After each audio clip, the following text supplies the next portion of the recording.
Asal mula lahirnya nama kampung Banasawa, Batansawa, dan Mesawa. Tersebutlah kisah pada zaman dahulu kala ada sebuah bukit yang belum memiliki nama, berada di daerah Sindagamanik. Bukit ini masih berbentuk hutan karena masih dipenuhi oleh berbagai tumbuhan liar. Pada bukit tersebut hiduplah seekor ular sawah yang sangat besar ukurannya. Sebagai binatang buas, penghuni bukit tersebut, tentu ular ini sangat berkuasa sehingga setiap binatang lain yang datang di daerah tersebut akan menjadi mangsa untuk mempertahankan hidupnya dan untuk mempertahankan wilayahnya. Pada zaman itu juga, manusia masih hidup berpindah-pindah tempat atau belum menetap pada suatu daerah.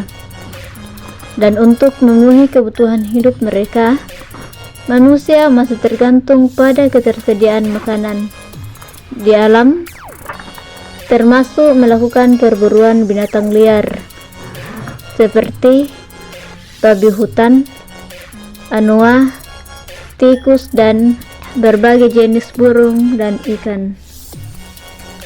Secara tidak sengaja, seorang pemburu melewati daerah perbukitan tersebut dan melihat bahwa daerah ini baik untuk ditempati karena memiliki sumber daya alam yang cukup untuk memenuhi kebutuhan hidup manusia, sehingga pemburu itu memutuskan untuk tinggal dan hidup menetap di situ. Seiring dengan bertambahnya waktu, manusia semakin berkembang biak dan beranak cucu, sehingga semakin banyak orang yang mendiami daerah ini. Secara perlahan-lahan, binatang-binatang liar yang mendiami daerah ini mulai berkurang karena selain diburu oleh penghuni wilayah ini, juga sebagian berpindah ke tempat lain yang lebih aman. Tidak terkecuali sang penguasa bukit si ular raksasa juga ikut terganggu dan merasa tidak nyaman lagi untuk tinggal di daerah itu, sehingga ia meninggalkan bukit itu menuju ke arah sungai kecil.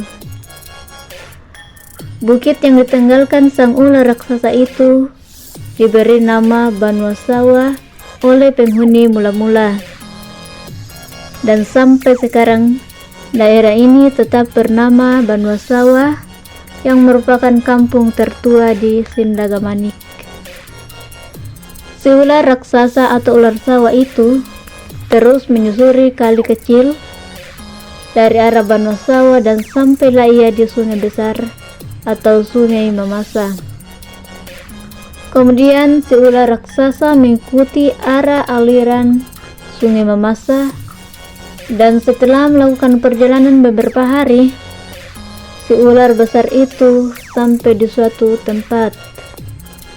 Karena tempat ini belum dijamah oleh tangan manusia, sehingga masih banyak makanan untuk si ular. Akhirnya si ular raksasa merasa nyaman dan tinggal menetap di tempat itu. Beberapa tahun kemudian, perkembangan pemikiran manusia sudah mulai maju, di mana manusia selain tergantung pada makanan yang tersedia di alam, juga manusia sudah mulai mengenal cara bercocok tanam. Beberapa tempat mulai dibuat kebun, tidak terkecuali tempat di mana si ular raksasa tinggal. Pada suatu ketika, seorang petani tanpa sengaja menemukan ular raksasa ini. Karena kaget dan ketakutan, sehingga sang petani menebas si ular raksasa itu, dan si ular raksasa itu hampir saja mati. Dalam keadaan kritis, ular raksasa itu berusaha meninggalkan tempat itu untuk menyelamatkan diri. Tempat di mana ular raksasa itu ditebas diberi nama Bataan Sawah, dan sampai sekarang Bataan Sawah ini masih ada. Tepatnya berada di wilayah Kecamatan Sumerorong. Kemudian si ular raksasa itu dalam kondisi yang sudah sangat kritis, berusaha menuju ke arah sungai Mamasa.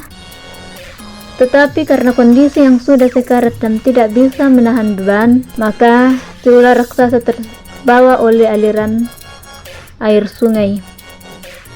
Dalam waktu beberapa hari kemudian, si ular raksasa itu menemukan sebuah anak sungai dan berusaha merayap masuk anak sungai tersebut.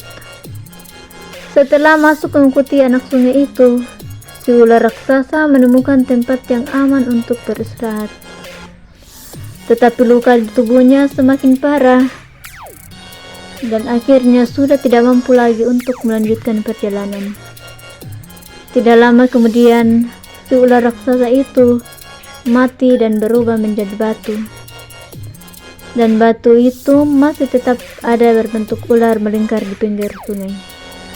Tempat batu diberi nama Messawa yang seharusnya Sawah Membatu. Dan sampai saat ini nama itu menjadi nama sebuah daerah yaitu Messawa, dan bahkan sudah menjadi nama sebuah kecamatan.